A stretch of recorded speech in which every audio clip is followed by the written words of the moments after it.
কওমিয়াতের কোনো একটা নেতৃত্ব উঠে আসুক, এটা জামাত কখনোই চায় না। যে কারণে আজকে মামুনুল হক সাহেবের সাথে তারা এই খেলাটা খেললো।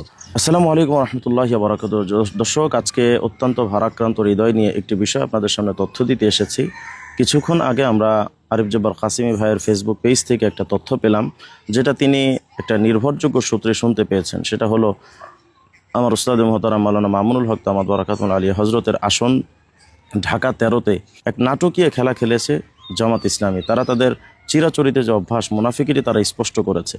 বিষয়টা ছিল এমন যে যখন 138টা কেন্দ্রের মধ্যে 80টা কেন্দ্রের ফলাফল যখন মামুনুল হক সাহেবের পক্ষে আসলো, তখন ইতিমধ্যে ববি হাজ্জাজ তিনি টের পেয়েছেন যে তিনি হারতে যাচ্ছেন। তিনিও মানসিকভাবে একটা প্রস্তুতি নিচ্ছিলেন এবং কিভাবে এই হারের ব্যাপারটা পাবলিকলি মিডিয়াতে এসে বলবেন সেই বিষয়টাও তিনি ক্লিয়ার করছিলেন। এদিকে জামাত ইসলামের সেক্রেটারি জেনারেল মিয়া গোলাম পরওয়ার যখন হেরে গেছে, সিদ্ধান্ত চলে আসছে, ওদিকে জামাতের নায়েবে আমির ডক্টর তাহেরের ব্যাপারটাও অনেকটা দোদুল্যমান, যে তিনি পারবেন কি পারবেন না, এমন একটা দোদুল্যমান হালত ছিল। রাত 12টার পরে যখন আমিরে জামাত শফিকুর রহমানের আসনটা যখন একেবারে মোটামুটি অনেকেই কনফিডেন্স ছিলেন যে তিনি হারতে যাচ্ছেন, ঠিক এই মুহূর্তে জামাত ভাবলো যে আমাদের আমির, নায়েবে আমির, আমাদের জেনারেল সেক্রেটারি তারা যদি ক্ষমতায় সংসদে না যেতে পারেন এবং মামুনুল হক সাহেব যদি এই মুহূর্তে জিতে যান, তাহলে তো আগামী সংসদে মামুনুল হক সাহেব তিনি বিরোধী দলীয় নেতা হয়ে যাবেন।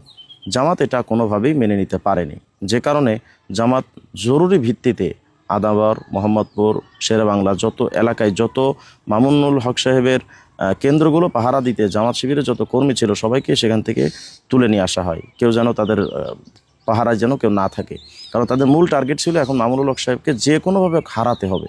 যদি তিনি জিতে যান তাহলে এটা তাদের জন্য রাজনৈতিকভাবে একটা ধস হবে। যে কারণে তারা প্রত্যেকটা কেন্দ্র থেকে তাদের লোকজন উঠিয়ে নিয়ে আসে, কেন্দ্রগুলো ফাঁকা হয়ে যায়। এই মুহূর্তে যে ঘটনা ঘটা সেটা তো আপনারা দেখলেন। অবশেষে কওমি অঙ্গনের একটা নেতৃত্বের বিরাট একটা আঘাত এনে দিল জামাত তাদের চিরাচরিত মুনাফিকি দিয়ে। আমার আখের কথা হলো, যেই জামাত ইসলাম তাদের এতটা উপকারী এক বন্ধুকে এভাবে পেছন থেকে ছুরিকাঘাত করে নির্বাচন থেকে ছিটকে ফেলতে পারে, সেই জামাত আদৌ কখনো কওমিয়াতের কোনো একটা আসনে বা কওমিয়াতের কোনো একটা নেতৃত্ব উঠে আসুক, এটা জামাত কখনোই চায় না। যে কারণে আজকে মামুনুল হক সাহেবের সাথে তারা এই খেলাটা খেললো। এই জন্য আমরা কওমি মাদ্রাসার সকল দেওবন্দি চেতনার মতাদর্শের আলেম ওলামা এবং সমর্থকদেরকে বলবো, জামাতের মুনাফিকি থেকে আমাদের বেঁচে থাকা উচিত।